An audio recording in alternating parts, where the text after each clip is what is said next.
નમસ્કાર દોસ્તો, સ્વાગત છે આપ સર્વનું તમારી પોતાની YouTube channel ocean coaching classes પર।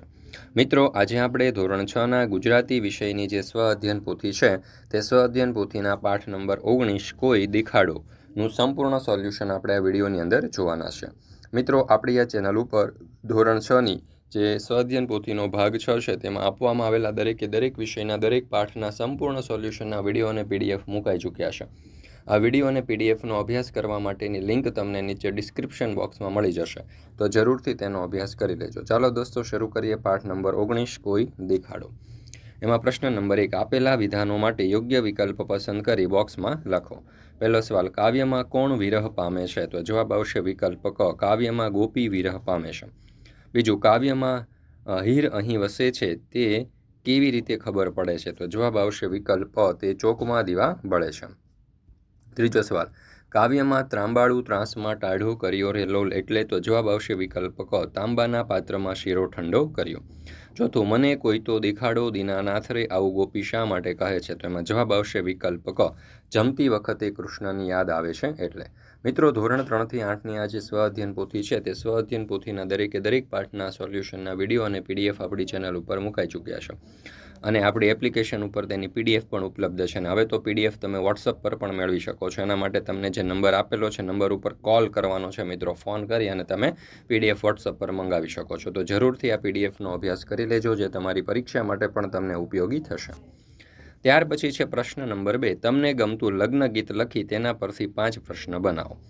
આવી આવી મોટા ઘરની જાનવર આવ્યો કેસરીયો, મસ્તીમાં છે સૌ ગુલતાન કેવર આવ્યો કેસરીયો, વરનું મુખ ચંદ્રવા જેવું રૂપાળું, માંડવામાં આવ્યા ને થયું અંજવાળું, સૌ જાનડિયું ગાય મંગળ ગાન કેવર આવ્યો કેસરીયો, વરની સંગે અણવર મુખડું મલકાવતો, વરની આજ્ઞાને એ માથે ચડાવતો, સૌને ખવડાવે તંબોડી પાન કેવર આવ્યો કેસરીયો, વરના કાકા કાકી ભત્રીજો પરણાવે, વરના મામા મામી ભાણેજ પરણાવે, સૌને વરની માં દેતી બહુમાન કેવર આવ્યો કેસરીયો, નવલા વેવાણ આજ મસ્તીમાં રાચતા, જાનડિયું સંગે એથન ગણાટ નાચતા, રાખે ઊંચા કુટુંબ નિશાન કેવર આવ્યો કેસરીયો। ચાલો હવે એના ઉપરથી પ્રશ્નો પૂછવાના છે। તો જો પહેલો સવાલ, લગ્ન ગીતમાં વરનું વર્ણન કયા રૂપક દ્વારા કરવામાં આવ્યું છે? બીજો સવાલ, ગીત અનુસાર વરના આગમનથી માંડવામાં શું અસર થાય છે? ત્રીજું, વરના કુટુંબના કયા સભ્યો લગ્નમાં મહત્વની ભૂમિકા નિભાવે છે? ચોથું, વેવાણો અને જાનડિયું લગ્ન પ્રસંગે કેવી રીતે આનંદ વ્યક્ત કરે છે? અને પાંચમું, ગીતને યોગ્ય શીર્ષક આપો। ત્યાર પછી છે પ્રશ્ન નંબર 3, આપેલ વિધાનો ખરા છે કે ખોટા તે બોક્સમાંથી લખો। પહેલો સવાલ, આ કાવ્યમાં રાધા કૃષ્ણની રાહ જોવે છે? તો જવાબ આવશે સાચું। બીજું, ગોપી ઈંઢોણી અને પાટલી યાદ રાખીને સાથે લે છે? તો જવાબ આવશે ખોટું। ત્રીજું, જમતી વખતે ગોપીને પોતાના માતા પિતાની યાદ આવે છે? તો જવાબ આવશે ખોટું। ચોથું, શીરો બનાવવા માટે સાકર અને ઘીનો વપરાશ કરેલો છે? તો જવાબ આવશે સાચું। અને પાંચમું, આ કાવ્યનો પ્રકાર લગ્ન ગીત છે? તો અહીંયા જવાબ આવશે ખોટું। ત્યાર પછી છે પ્રશ્ન નંબર 4, તમારી રાશિના આધારે નામ બનાવી એક વાક્ય બનાવો। ચાલો, તો અહીંયા વાક્ય આપેલું છે, અમિત સવારે વહેલો જાગે છે, રાશિ કુંભ, રાશિના અક્ષર છે ગ શ શ શ, નામ આપણે જોઈએ તો ગૌરવ, તો ગૌરવ ખૂબ હોશિયાર છોકરો છે। ચાલો, બીજું નામ છે સંતોષ, તો વાક્ય આવશે, સંતોષ એક દયાળુ વ્યક્તિ છે। ત્રીજું નામ છે શક્તિ, તો શક્તિ એક બુદ્ધિશાળી માણસ હતો। ચોથું નામ છે ગૌતમ, અહીંયા વાક્ય બનશે, કૃતિના કાકાનું નામ ગૌરવ છે, કૃતિના કાકાનું નામ ગૌરવ છે। અને પાંચમું છે સમીર, તો સમીર મહેનતુ છોકરો છે। ત્યાર પછી છે પ્રશ્ન નંબર 5, ભૂલ શોધી સુધારી વાક્યને સાચું બનાવો। તો જો ચેતન મેદાનમાં રમી રહ્યા હતા, તો અહીંયા રમી રહ્યાની જગ્યાએ રમી રહ્યો હતો। ઉનાળામાં ગરમ કપડાં પહેરવા જોઈએ, તો ઉનાળામાં ગરમની જગ્યાએ આવશે સુતરાઉ કપડાં પહેરવા જોઈએ। જયશ્રી ધાબા પર કપડાં સૂકવી રહ્યો છે, તો અહીંયા રહ્યોની જગ્યાએ આવશે રહી છે। બાળકો તોફાન કરી રહી છે, તો કરી રહી છે એની જગ્યાએ આવશે કરી રહ્યા છે। ફૂલ પરથી પતંગિયું ઉડી ગયો, તો ઉડી ગયો નહીં પણ ઉડી ગયું।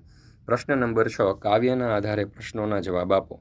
પહેલો સવાલ, ગોપી કોને જોવા માટે નીકળી છે, શા માટે? તો જવાબ આવશે, ગોપી શ્રી કૃષ્ણને જોવા માટે નીકળે છે કારણ કે તે શ્રી કૃષ્ણના પ્રેમમાં પાગલ હોય છે। બીજું, શ્રી કૃષ્ણને શા માટે યાદ કરવામાં આવ્યા છે? તો ગોપી જમવા બેસે છે ત્યારે કોળીઓ ગળા નીચે ઉતરતો નથી, ત્યારે શ્રી કૃષ્ણને યાદ કરવામાં આવ્યા છે। ત્રીજો સવાલ, ગોપીને જમવાનું ગમતું નથી કારણ કે? તો જવાબ આવશે, ગોપીને જમવાનું ગમતું નથી કારણ કે જમતી વખતે ગોપીને શ્રી કૃષ્ણની યાદ આવે છે માટે। ચોથો સવાલ, ધોળો અને ધમળો એ કોણ હોઈ શકે? તો ધોળો અને ધમળો એ બળદો હોઈ શકે છે. 5મો સવાલ, મોરલી સિવાય બીજું કયું વાદ્ય ફૂંક મારીને વગાડી શકાય? તો મોરલી સિવાય વાંસળી, સિસોટી, બ્યુગલ, શંખ, શરણાઈ વગેરે આપણે ફૂંક મારીને વગાડી શકીએ. પ્રશ્ન નંબર 7, આપેલા વાક્યોને પ્રશ્નાર્થ વાક્ય, ઉદ્ગાર વાક્ય અને વિધાન વાક્યમાં વર્ગીકૃત કરો. ચાલો, તો અહીંયા તમે જોઈ શકો છો કે આપણને 10 વાક્યો આપવામાં આવેલા છે. ચાલો, તો એમાંથી પ્રશ્નાર્થ વાક્ય કયા કયા છે? તો કે તારું નામ શું છે? આટલા બધા રૂપિયા ક્યાંથી આવ્યા? ચિત્ર સ્પર્ધામાં કેટલા વિદ્યાર્થીઓ ભાગ લેશે? ઉદ્ગાર વાક્ય, તો અરે કેટલું સુંદર ફૂલ છે. અરે આ ખંજવાળ શાની છે? દૂધને કિલોમાં માપી શકાય? જોતાં જ બોલવાનું મન થાય એવો માણસ. વિધાન વાક્ય, તો ઉનાળામાં ગરમી લાગે છે. નદીમાં નાહવાની મજા આવે છે. આજે મારી શાળામાં રજા છે.